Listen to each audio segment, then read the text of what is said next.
c'est le jour où vous sortirez. Que le diable le veuille ou pas, que la sorcellerie de ta famille le veuille ou pas, toi tu vas réussir par le mystère du sang de la vie. Oh mon Dieu, je crois que j'étais en train de déclarer sur la vie de quelqu'un. Dans la sorcellerie, de côté est en train de te faire souffrir, mais je déclare que c'est comme si tu veux, tu ne peux pas. Mais je te déclare de toi. Pour nous, je vois quoi le gars, peine de Owes. Nous, on a dit, madame, il y a Jésus, il t'a semé à jouer Owes. Amen. Alléluia. Moïse dit aux enfants d'Israël, qu'il sacrifie, qu'il égorge, qu'il puisse immoler l'agneau. Quand ils vont immoler l'agneau, dis-leur qu'ils ne jettent pas le sang. Le sang devrait être utilisé. Et le sang devrait être utilisé au linteau et au dépotoir de la porte. C'est-à-dire, quand moi, Dieu, je vais envoyer l'ange de la mort pour parcourir toute l'Égypte, écoutez, si chez toi il n'y a pas la marque du sang, la mort va entrer et va saccager. Mais là où il y aura le sang, la mort passera par-dessus. Oh mon Dieu. Alléluia. Et partout où il y avait le sang, la mort est en train de passer par-dessus. La mort ne devait pas entrer là où il y avait le sang de l'agneau. Est-ce que vous comprenez ce mystère? Voilà pourquoi je vous dis, lorsque vous comprenez ces choses d'une manière religieuse, vous n'allez pas bénéficier de tout ce que je suis en train de vous dire. Parce que le sang de l'agneau, le sang de Jésus-Christ est en train de couler même maintenant.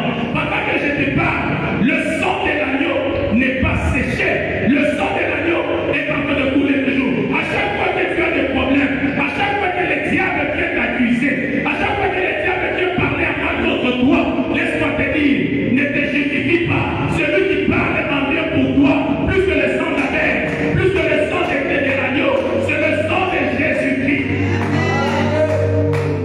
Le sang de Jésus parle en bien pour toi, plus que le sang d'Abel. Alléluia. Et quand il y a eu le sang, le peuple d'Israël était sauvé. Parce que Pâques signifie passage, passer par-dessus. Et vous allez voir que c'est pendant 3 jours, en commençant par la sortie de l'Égypte, ils ont marché pendant 3 jours pour arriver à la mer Rouge. Et c'est à la mer Rouge que le peuple d'Israël devrait oublier la vie de l'Égypte. C'est-à-dire quoi? La forme de la résurrection. Voilà pourquoi je suis en train de vous dire aujourd'hui que nous voulons parler sur le pouvoir de la résurrection. Et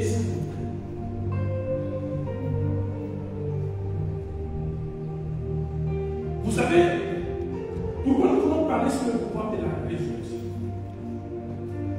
Parce que Dieu a accordé, il nous a accordé deux dons le plus précieux.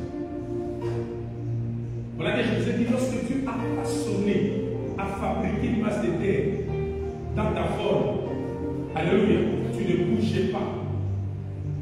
Tu étais immobile, endormi, alléluia. Mais les dons que Dieu a accordés en toi, ce sont des. Lorsque Dieu a soufflé dans la masse de terre, il a eu la vie. Donc le premier don le plus précieux, c'est la vie. Dieu n'a pas créé l'homme pour que l'homme meure, mais Dieu l'a créé pour qu'il vive. Parce que le premier don précieux que Dieu a donné à l'homme, ce n'était pas d'abord le bien matériel, ce n'était pas d'abord, écoutez, le véhicule, ce n'était pas d'abord les habits, ce n'était pas d'abord la femme ou les maris, mais ce que Dieu t'a donné en premier, c'est la vie. Voilà pourquoi quand on n'avait pas la vie, il est impossible que vous puissiez bénéficier de beaucoup de choses. Est-ce que vous avez déjà vu quelqu'un qui meurt, même s'il a des véhicules, même s'il a des comptes en banque? Est-ce que ces comptes en banque, ces véhicules, ces maisons, on les réclame? Non, maître, tu vas où nous te suivons? Jamais. Alors je vous dis, les dons précieux, c'est la vie que Dieu nous a donnée. Et quand Dieu nous a donné ces dons précieux qui est la vie, dans sa mission, dans sa vision, il n'a pas donné cette vie pour que nous puissions nous retrouver un jour mourant. Je peux dire ça, ça dérange, ça dit ça. Alléluia. Que le Seigneur vous bénisse. Et la deuxième, ou le deuxième don que Dieu nous a donné, après avoir perdu la vie, Dieu a donné la mort. Écoutez, ce n'est pas pour rien que Dieu a dit à Adam, le jour où tu en mangeras, tu mourras. C'est-à-dire, dans la mort, il y avait aussi la possibilité, alléluia, de pouvoir passer de la mort, de ce que nous avions perdu, à ce que nous avions perdu. Dieu me dit que le jour où tu toucheras, tu mourras. C'est-à-dire quoi? Nous ne pouvons pas avoir une vie nouvelle si nous ne sommes pas passés par là. Lisons la Bible. Ésaïe 53, verset 10 à 12.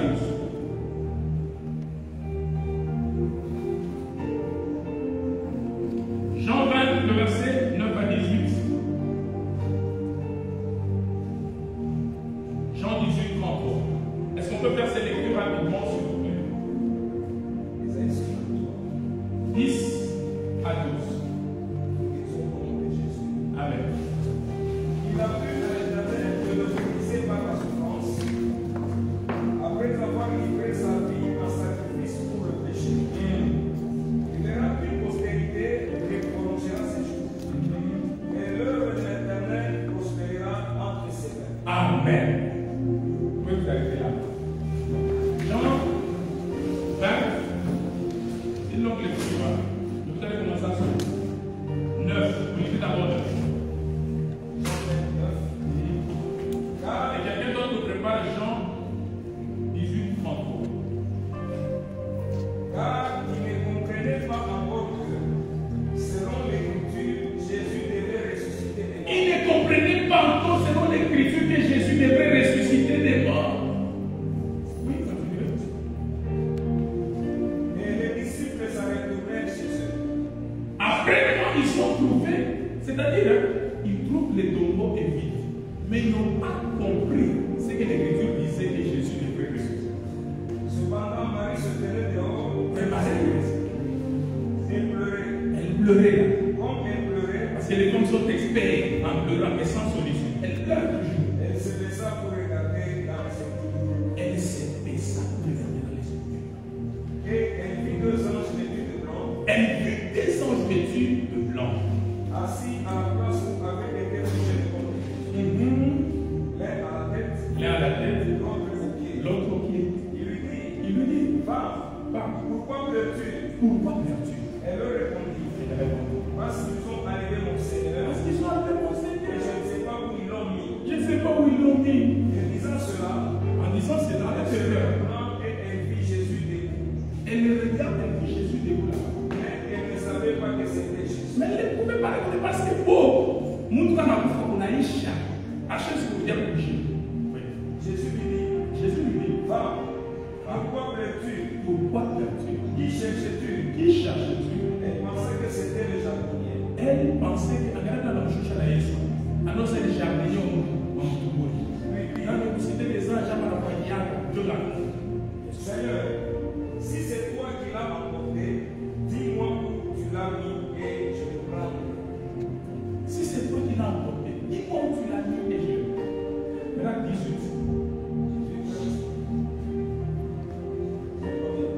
C'est pas le verset qui est plutôt. Verset 18, c'est dans les chapitres de police. Le chapitre 28. Oui, oui.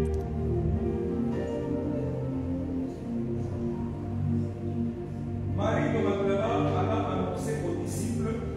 Rentrez au 17. Jésus lui dit, Jésus lui dit, ne me touche pas, ne me touche pas, car je ne suis pas encore monté. car je ne suis pas encore monté.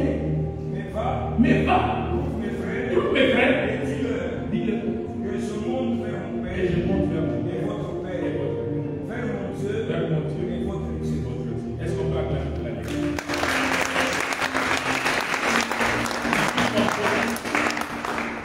Quelqu'un n'avait pas préparé ça. 18 33.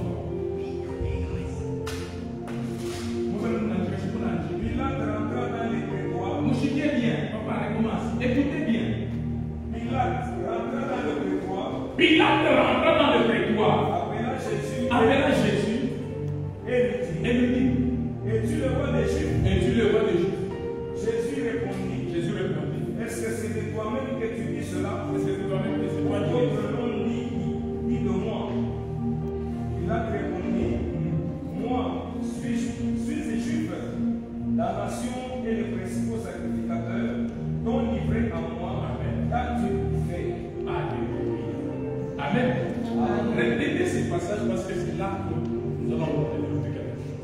Mais je veux aller vite parce que nous n'avons pas assez de temps, n'est-ce pas? Que Dieu vous bénisse.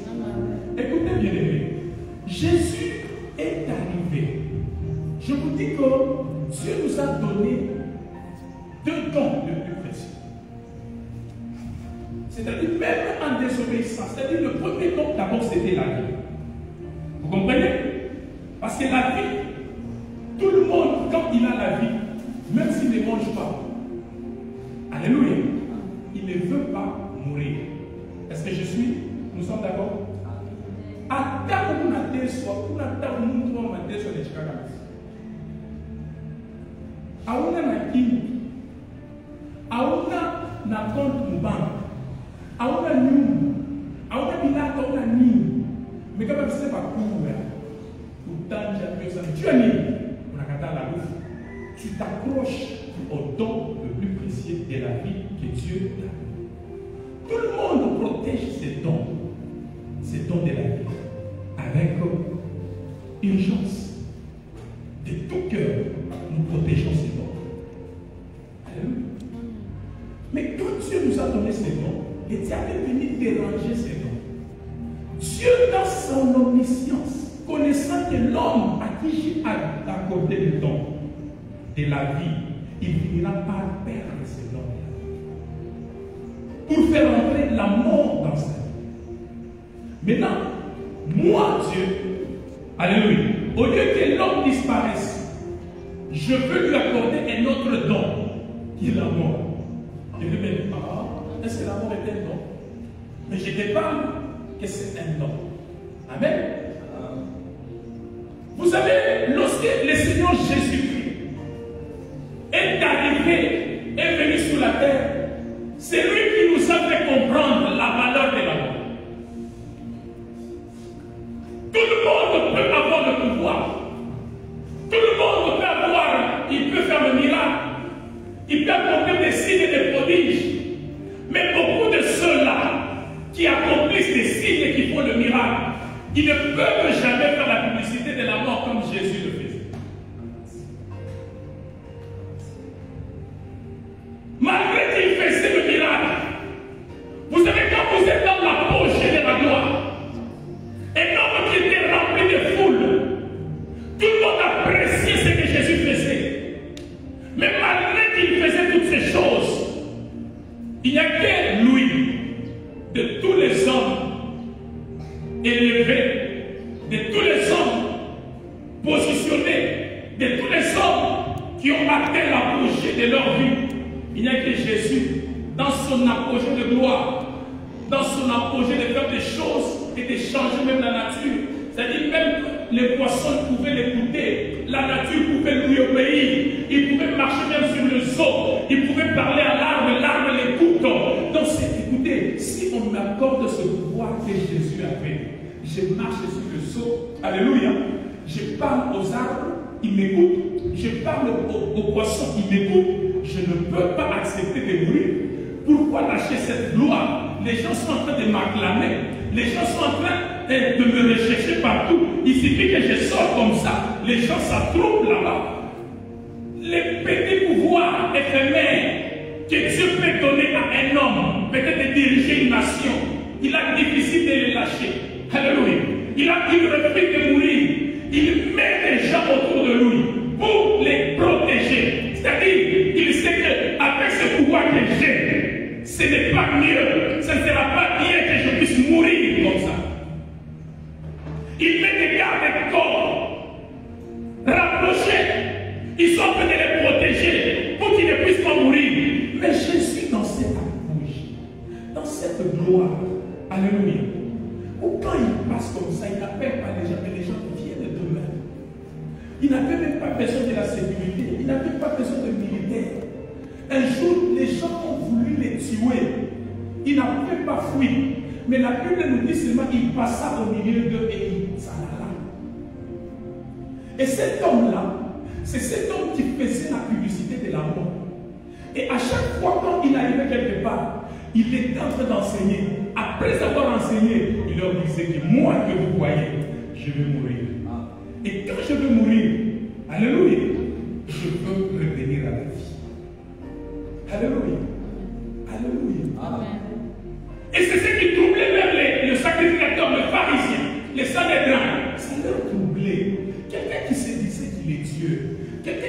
disait qu'il est fils de Dieu.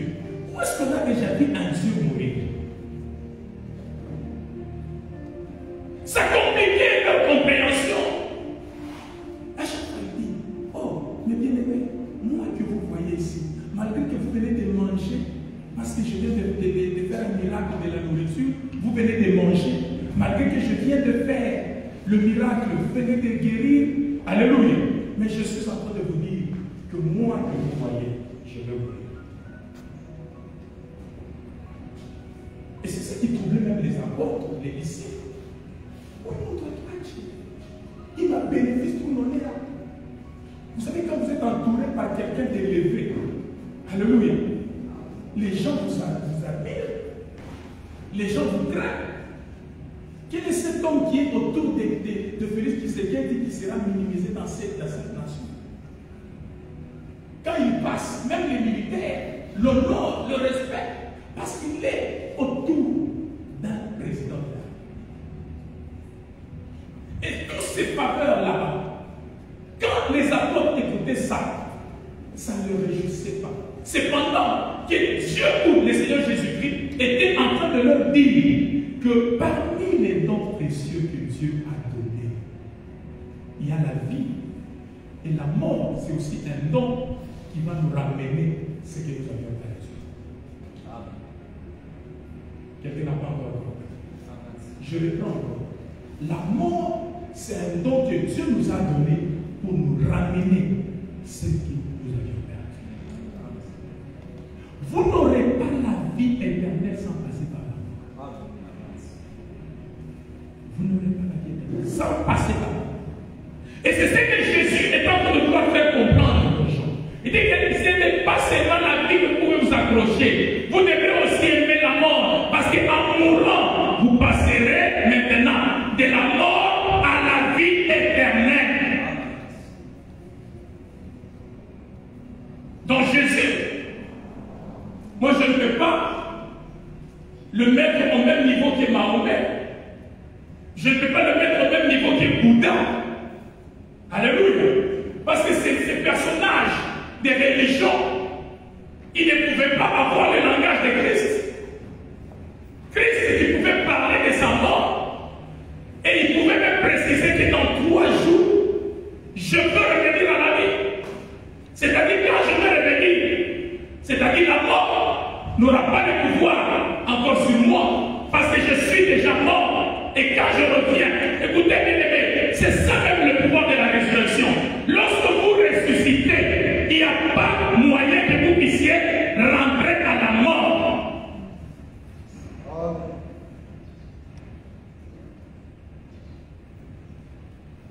Alléluia. Un jour Jésus, après avoir parlé, il a parlé. Pierre n'était pas content parce que Pierre, lui, tenait beaucoup à la vie de Christ. Vous comprenez? Il tenait beaucoup à sa vie. Pourquoi? Parce que quand sa belle-mère était malade, Seigneur, nous voyons nos malades. Yesu allait bénéfice. Alléluia. Donc Pierre, atabasimekia baraza Mungu na Mungu yake anaanza kumheshimia juu ya nini? Alikuwa pembeni ya Yesu. Le jour où on est venu réclamer l'impôt à Pierre, Pierre regarde Jésus. Jésus, je te suis parce qu'il est le premier à dire à Jésus que nous avons tout abandonné et nous avons suivi. Qu'est-ce que nous avons gagné? Jésus leur a dit, il n'y a personne qui a abandonné son père et sa mère, sa famille, et tout ce qu'il a à cause de moi ne peut être récompensé dans cette vie d'abord, et puis dans la vie. Vous comprenez comment est-ce que Jésus a parlé? Dans cette vie, c'est-à-dire cette vie qui est éphémère, qui a une fin, mais aussi dans la vie à venir, qui n'a pas de fin. C'est-à-dire, vous ne pouvez pas avoir la vie sans fin si vous n'êtes pas passé par là.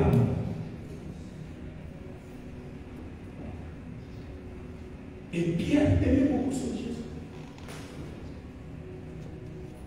Les disciples aimaient beaucoup sur Jésus. Parce que moment de difficulté à vous, hier soir, vous avez ma solution.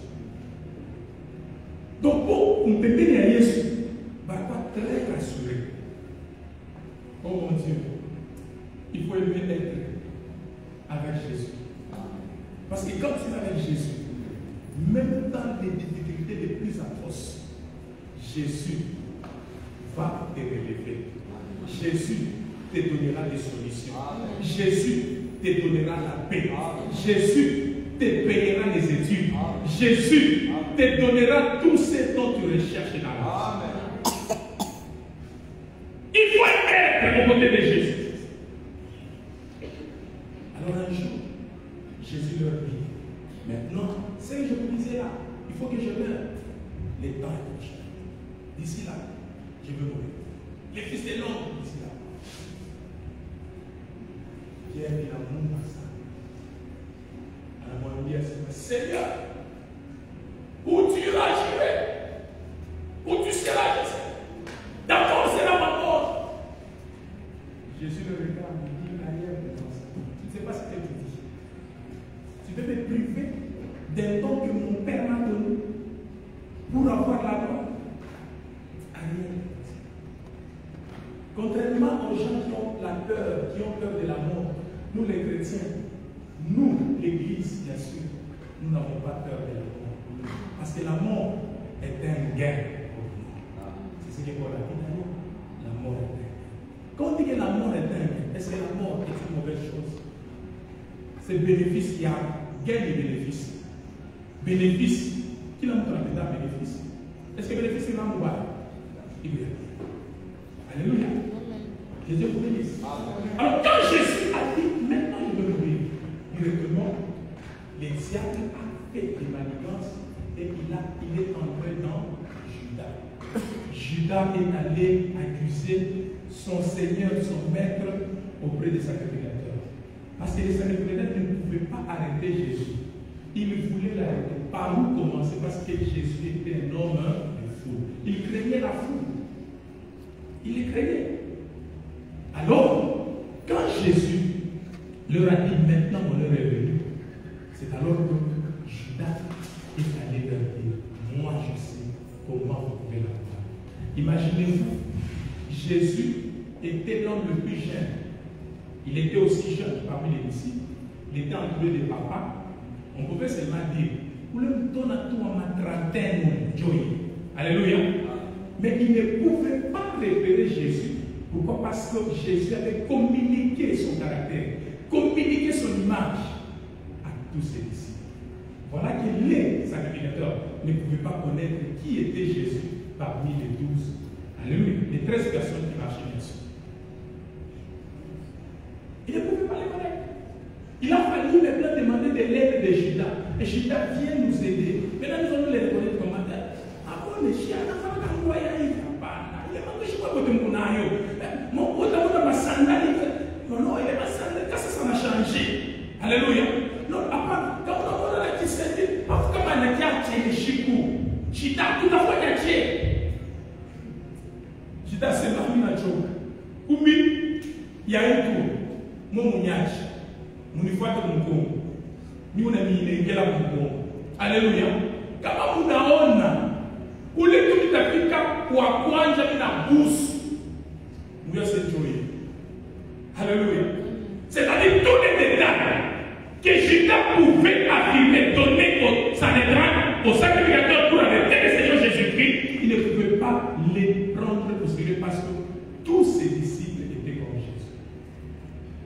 Jésus a besoin que l'Église soit comme lui. Amen. Nous devons être comme Jésus. Nous devons être comme Jésus. Est-ce que je parle de quelqu'un? Alléluia. Alors quand Judas est arrivé, il a fait un faux baiser.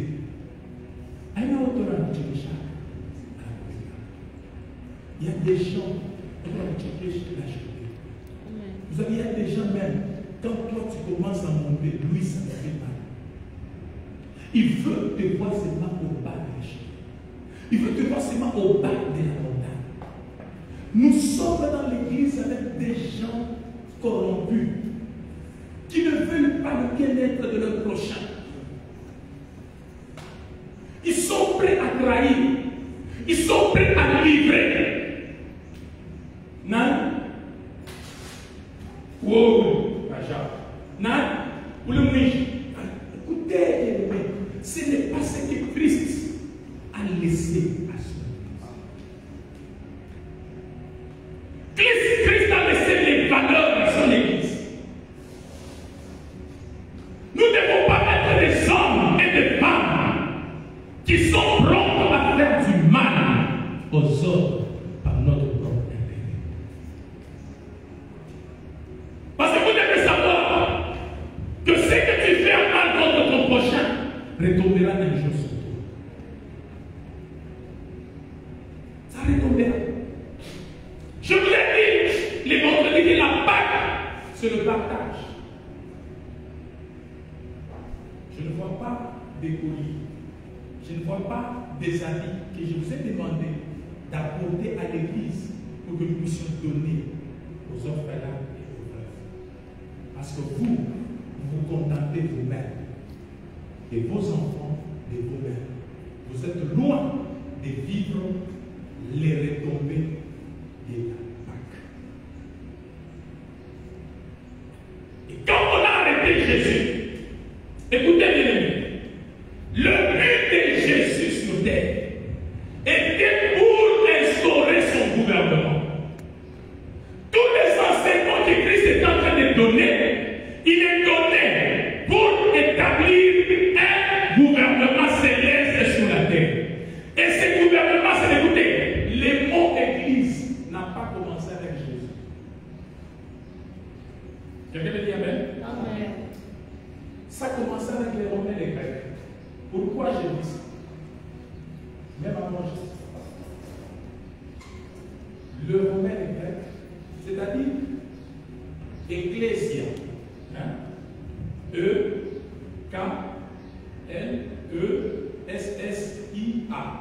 Ecclésia. Ecclésia. C'est ce que nous appelons aujourd'hui Église, n'est-ce pas? C'est-à-dire, c'est un groupe de gens, un gouvernement que le roi était en train de choisir, de renommer, c'est-à-dire, il choisit un groupe de gens. Et ces gens-là, il les établit pour qu'ils les aident à gouverner avec. C'est-à-dire, si vous êtes dans les groupes d'Ecclésia, vous êtes des intelligents parce que vous faites partie aussi du gouvernement des décideurs. Est-ce que vous comprenez? Vous avez la capacité aussi d'établir, de légiférer de lois. Et ces lois-là, vous les présentez au roi. Le roi peut les promulguer. Le roi peut les accepter afin que vous puissiez diriger ensemble. C'était ça l'Église. Vous comprenez bien? Maintenant, quand Jésus est venu, lui aussi s'est référé. Il s'est dit non, non, non. Ce gouvernement terrestre est un gouvernement corrompu. Alors pourquoi quand je vois les gens sont en train de dire non, oh ouais, Moutoumichy politique, écoutez, Jésus est venu établir un gouvernement. On ne peut jamais voir un gouvernement sans politique. Est-ce que vous comprenez ça? On ne peut jamais voir un gouvernement sans politique. Oh, pasteur, politique, hein? Vous ne savez pas qu'il est dit que si vous ne vous intéressez pas à la politique vous s'intéresse à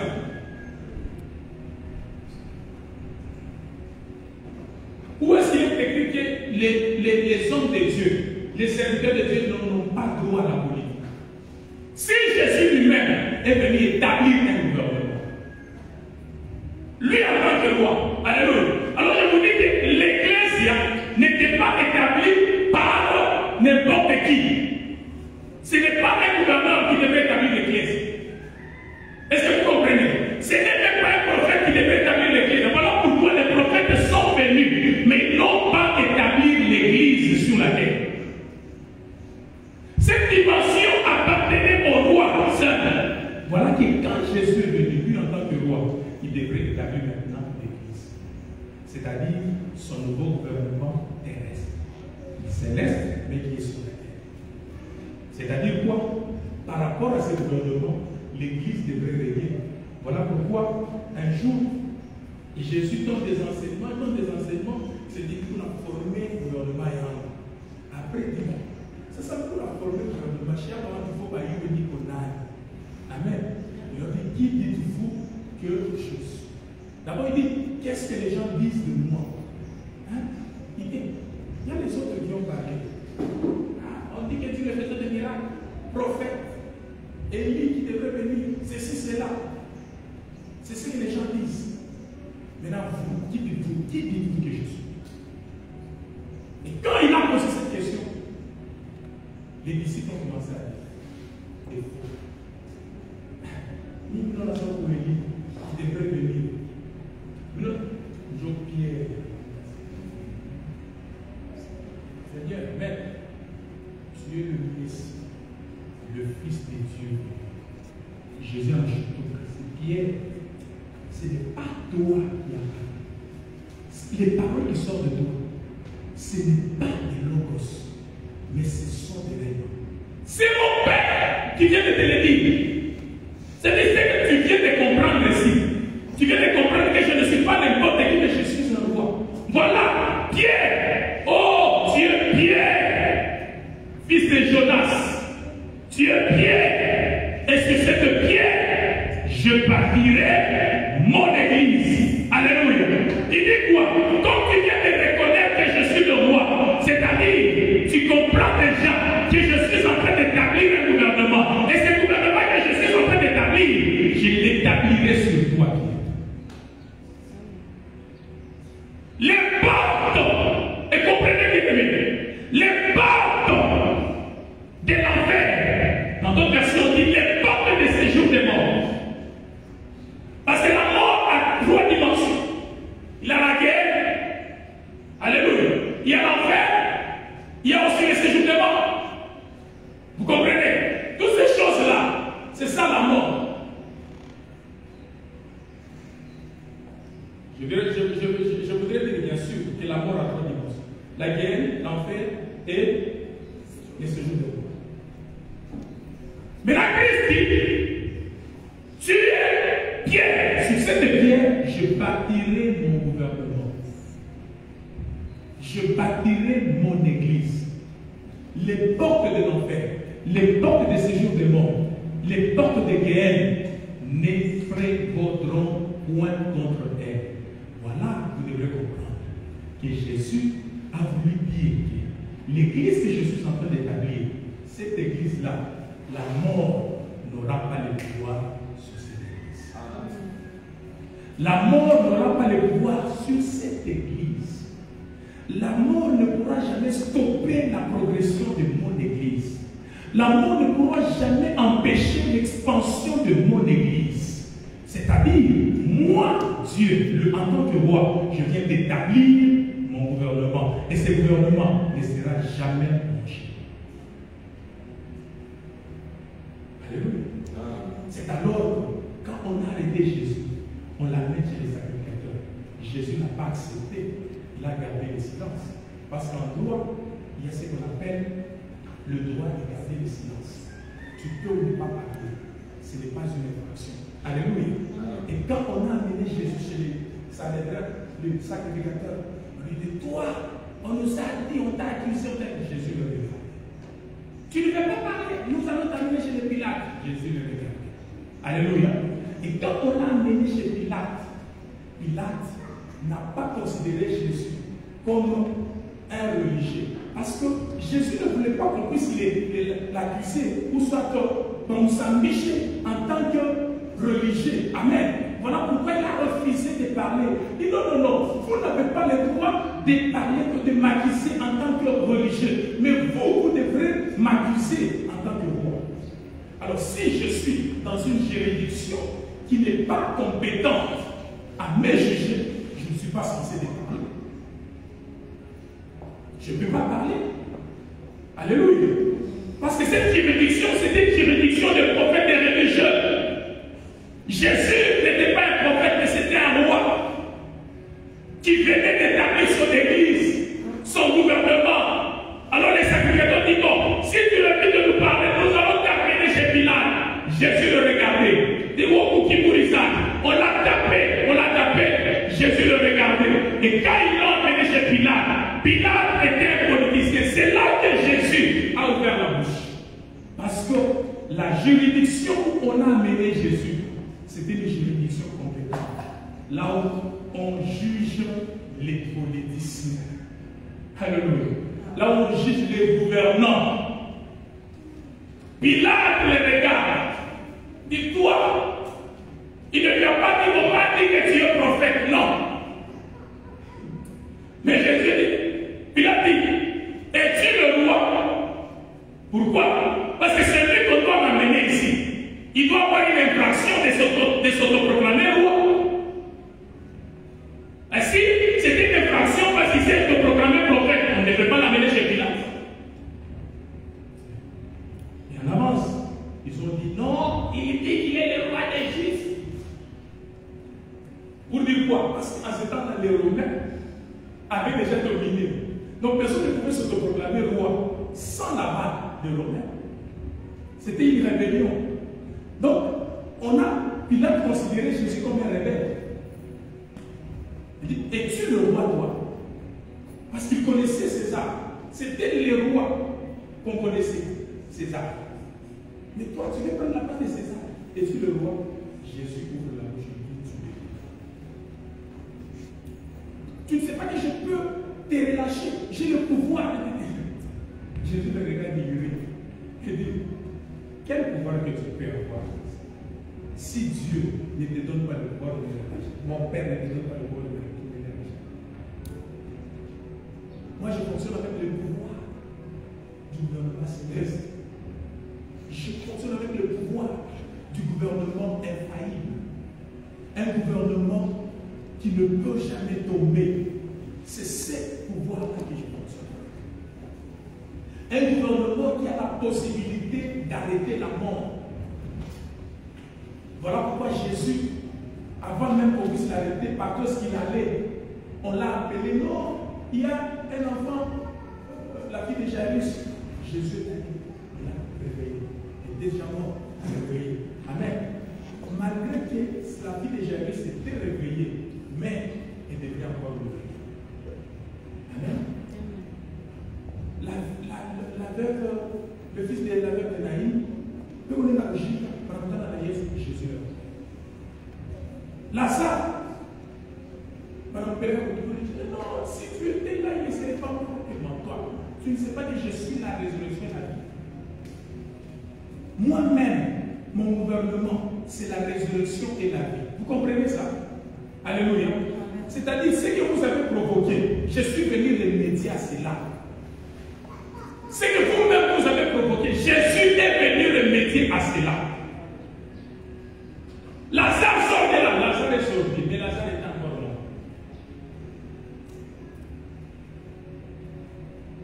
Alléluia. Et quand on a amené Jésus sur Pilate, Pilate a dit, j'ai le pouvoir de te relâcher. Il dit non, tu n'as pas le pouvoir. Parce que Jésus ne devait pas céder. Le pouvoir céleste est un pouvoir qui est au-delà, au-dessus de tout pouvoir terrestre. Pour est-ce que vous pouvez passer maintenant à pouvoir à la dunia? Comme il est pouvoir de basculer. Alléluia. Demandez à Nabucodonosor, il vous dira, il avait le pouvoir, l'orgueil est monté. Et quand l'orgueil est monté, Dieu lui a ravi ce pouvoir là-bas. Il s'est retrouvé en brousse. Pourquoi? Parce qu'on ne se moque pas de Dieu. Il y a des dieux qui détiennent le véritable pouvoir. Et quand le pouvoir de Dieu est en train de se matérialiser, de se manifester, c'est parce que l'Église de Christ est encore sous la main. Donc ne permets pas à personne de minimiser ou de mépriser ta vie. Alléluia, en tant qu'Église. Vous savez que la chrétienté n'est pas un mot que Dieu a instauré. La chrétienté, c'est un mot que les hommes eux-mêmes ont instauré. J'enseigne l'histoire de l'Église. Alléluia. Lorsque vous lisez l'histoire de l'Église, je peux vous dire même comment est-ce que les signes de la croix ont commencé. Ce sont les humains. Ce n'est pas Dieu qui les a. Quand Constantin était en train d'aller, je crois que je vous ai déjà dit ça, n'est-ce pas? Il allait conquérir des nations. Comme sa mère était une chrétienne, il s'appuie aussi à la chrétienté, dans la forme de la religion.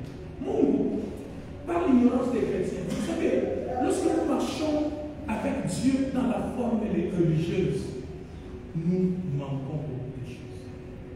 Mais lorsque nous marchons avec Dieu dans la forme, alléluia, de sa parole ou de loi qu'il a établie dans son gouvernement qui est l'Église, vous allez voir que nous bénéficierons beaucoup de choses. Ne sois pas religieux, sois un enfant de Dieu, sois une église. Écoutez, ce n'est pas à la religion que Dieu a donné le pouvoir de résister contre le séjour des morts. Non. Dieu n'a pas donné à la chrétienté ce pouvoir. Non. Mais Dieu a donné le pouvoir de résister au pouvoir de la mort à l'église. Ne confondez pas les choses. La Bible ne dit pas que Pierre, tu es Pierre sur qui je bâtirai la chrétienté. Non. Quand vous vous attelez au christianisme, vous mettez votre Seigneur Jésus-Christ au même niveau que Mahomet, au même niveau que Bouddha, au même niveau que les autres dieux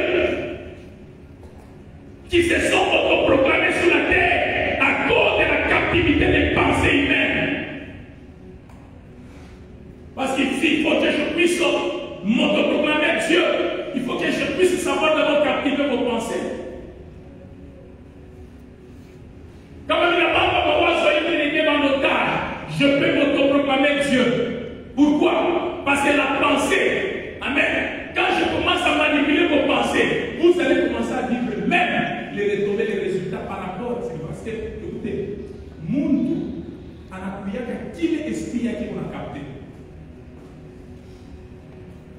Qui est esprit qui vous a capté, Dieu vous a capté.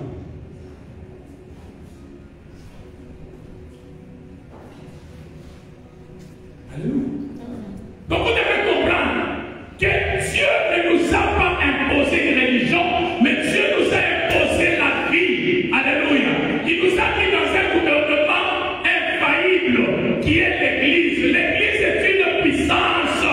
L'Église a la capacité de changer beaucoup de choses. Voilà pourquoi je suis en train de mettre même notre nation en défi. Tant qu'ils vont commencer à mépriser l'Église, rien ne va pas avancer. L'Église, c'est lui qui a la clé, c'est elle qui a la clé de l'épanouissement d'une nation. Regardez sous notre ciel où les églises, même les États-Unis, vous savez que le gouvernement paye sa dîme à des églises. Alléluia. Mais chez nous ici, l'église est malmenée. On se moque des hommes de Dieu, on se moque de l'église. Mais sous notre ciel, le gouvernement va payer sa dîme à l'église. Et quand vous collaborez avec l'église, c'est-à-dire que vous bénéficiez de bénéfices de l'église. Alléluia. Et voilà pourquoi je suis en train de dire à quelqu'un, ne sois pas un religieux, sois une église véritable. J'aime dans mes prières dire que je suis une église que Christ a bâtie. Alléluia. Les peuples de l'enfer ne pourront jamais prévaloir contre moi. J'aime les confesser parce que je ne suis pas seulement un chrétien. Alléluia. Parce que chrétien, on le prend au nom de Christ. C'est à Éphèse qu'on a commencé à appeler l'église chrétienne. Amen. Pourquoi? Parce que ce sont des adeptes de Christ. On les appelait chrétiens. Mais ce n'est pas le nom que Dieu nous a donné. Dieu nous a donné le nom de l'église. Si tu veux que les résultats viennent dans ta vie, ne t'appelle pas chrétien. Seigneur, je suis chrétien. Non, non, non, non. Même quand tu dis Seigneur, je suis chrétien, Dieu ne va pas t'écouter. Mais lorsque tu dis Seigneur, je suis une église, même Dieu bouge dans son trône. C'est l'église que mon fils a achetée. C'est l'église que mon fils a instituée sur la terre. Cette église-là, que les peuples de l'enfer ne pourront jamais prévaloir contre elle. C'est cette église qui m'appelle. C'est cette église qui a besoin de moi. Et vous allez voir que les résultats vont commencer à s'en suivre. Sortez de la religion. Mettez-vous dans la forme légale selon Dieu. Vous êtes un gouvernement divin, plutôt. Vous êtes un gouvernement céleste. Vous avez le pouvoir de dire des choses et des choses arrivent. C'est à l'église que Christ a dit, tout ce que tu demanderas, il te sera donné.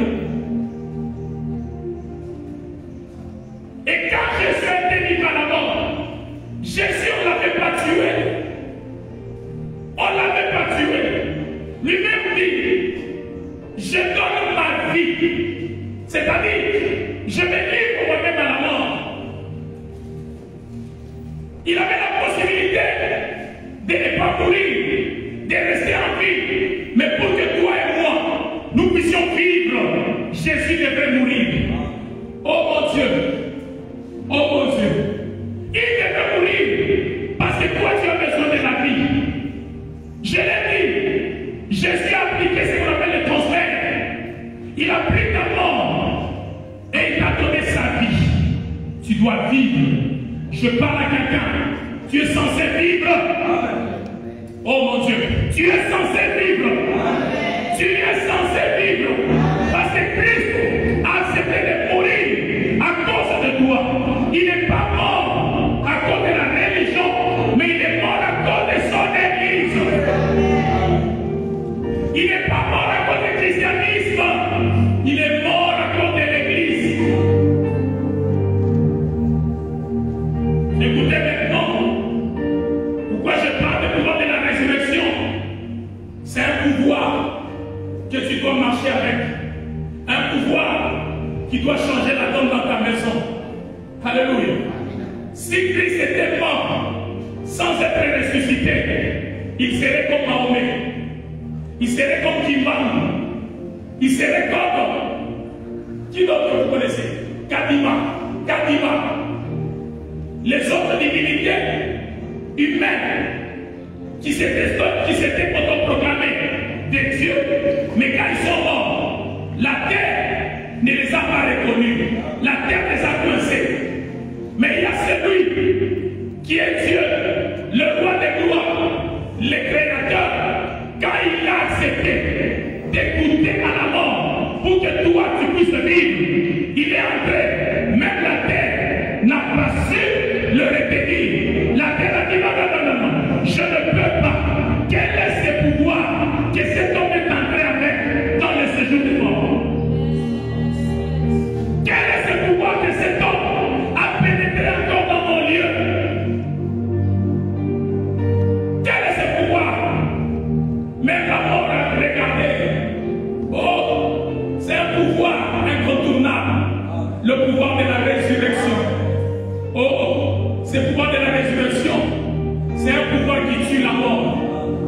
Je suis en train de dire à quelqu'un, je te présente un pouvoir qui va tuer la mort dans ta vie. Et ce pouvoir qui va tuer la mort dans ta vie, je te présente sa majesté puissance et le pouvoir de la résurrection. C'est un pouvoir qui tue la mort dans ta vie. Au moment où je te parle, s'il y a des choses qui sont mortes en toi, les cellules de ton corps qui sont mortes, ta santé est déjà foutue.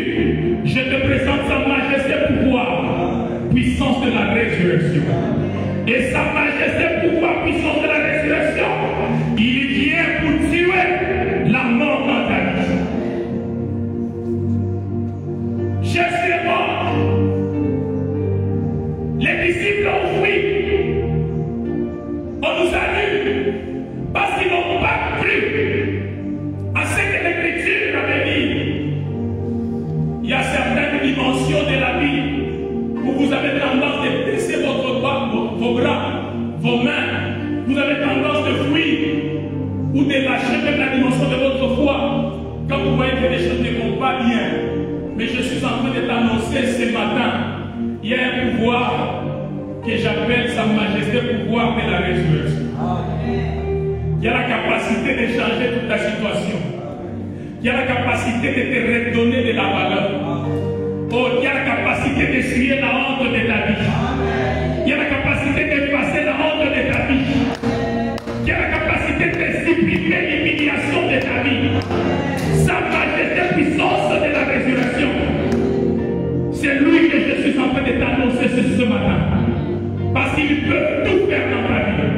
Rien, et alors rien dans ta vie ne peut le retenir. Rien. Jésus n'a pas été retenu.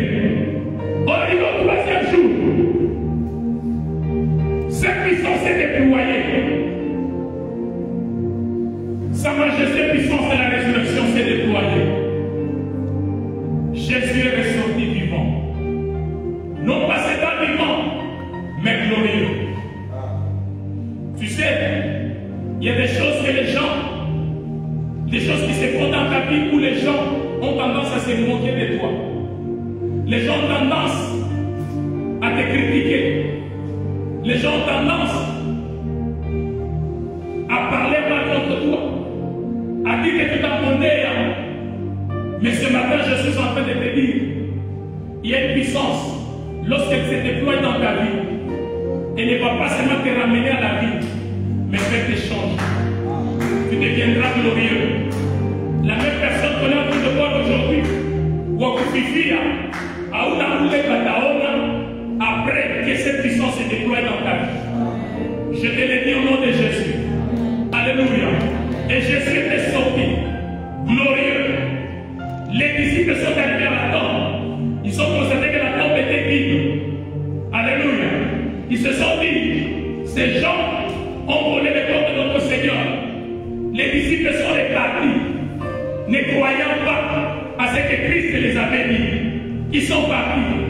Écoutez, quand ils sont partis, il n'y a qu'une seule femme qui est restée. Marie de Magdala.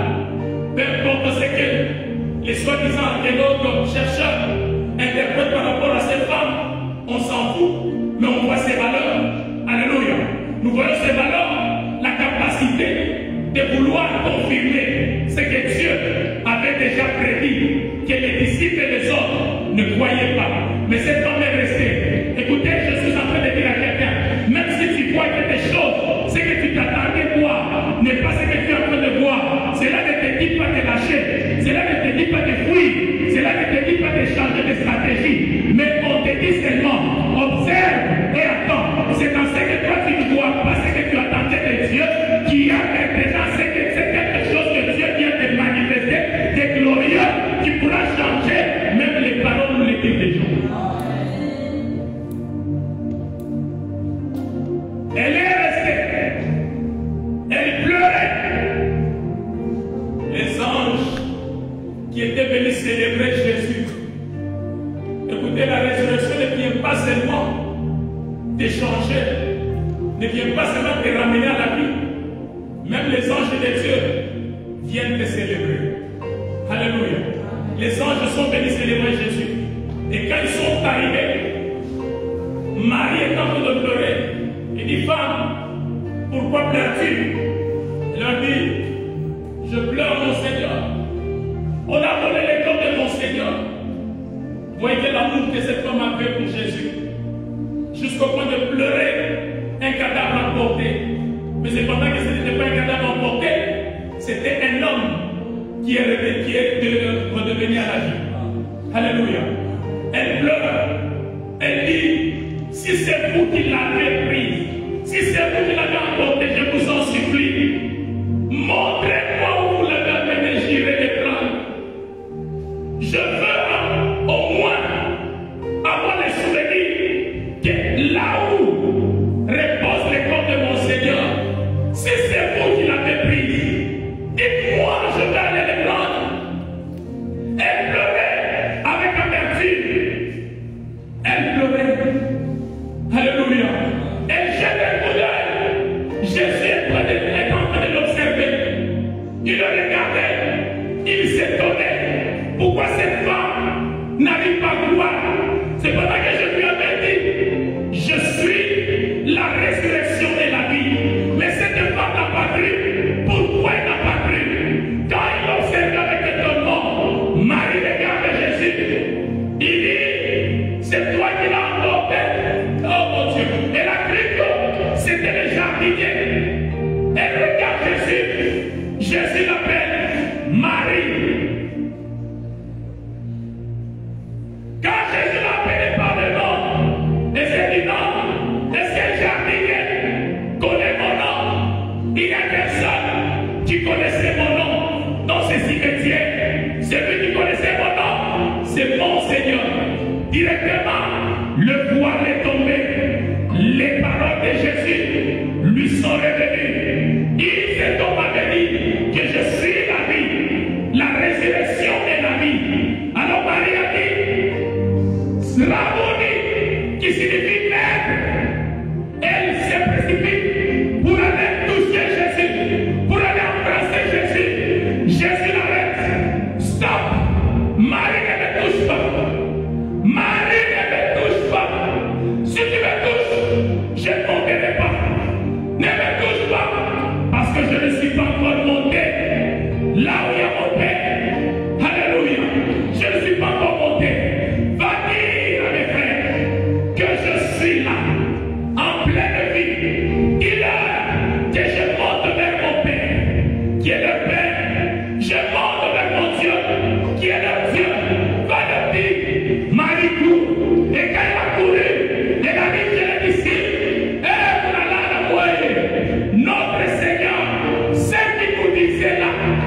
Il est là, il est en vie.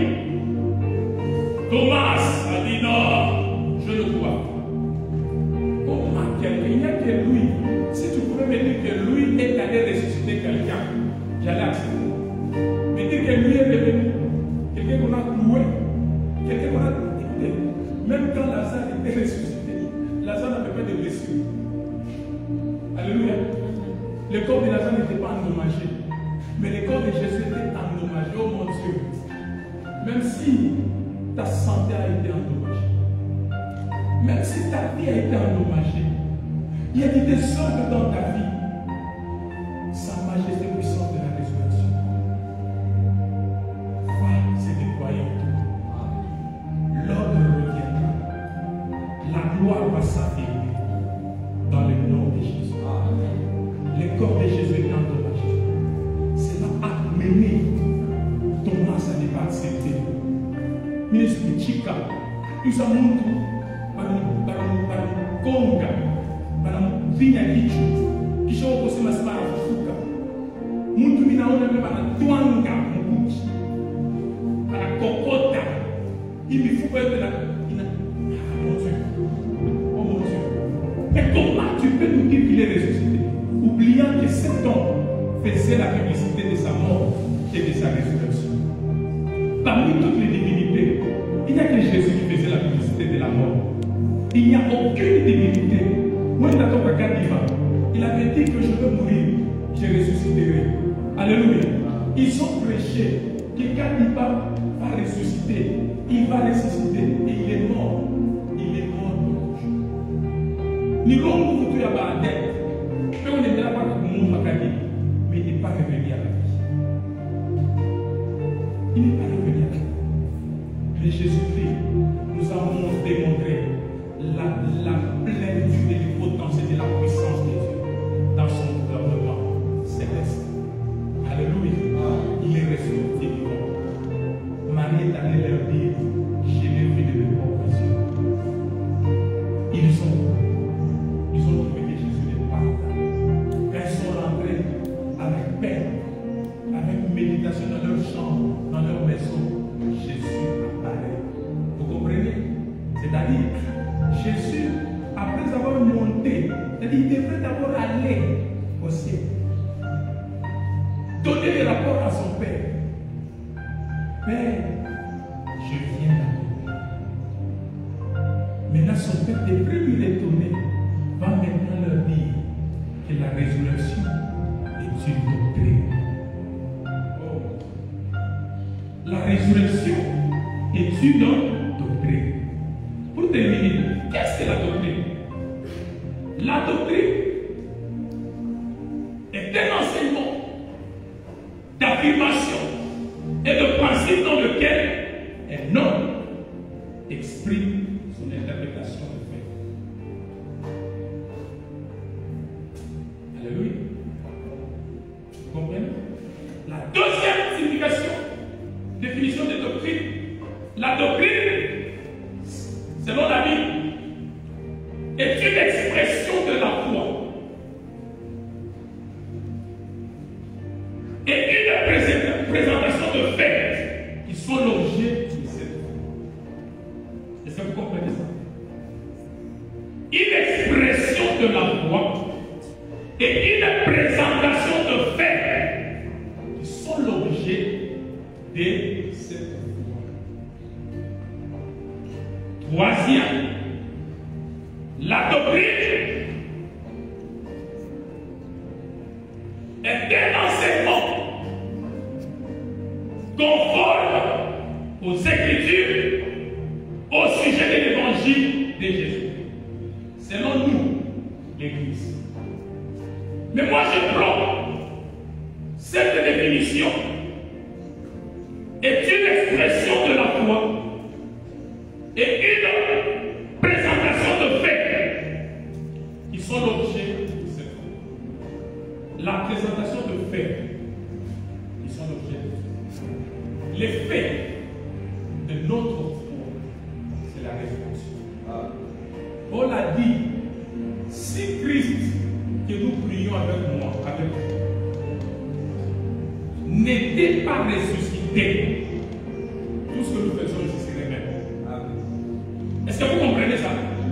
Vous comprenez pourquoi je vous dis que la résurrection est une doctrine? Donc vous devez marcher dans votre tête que votre foi en Christ est reposée sur la doctrine de la résurrection. C'est par la résurrection que tu as été justifié. Sinon on devrait se moquer de nous comme on se moque de nous. On se moque de Bouddha.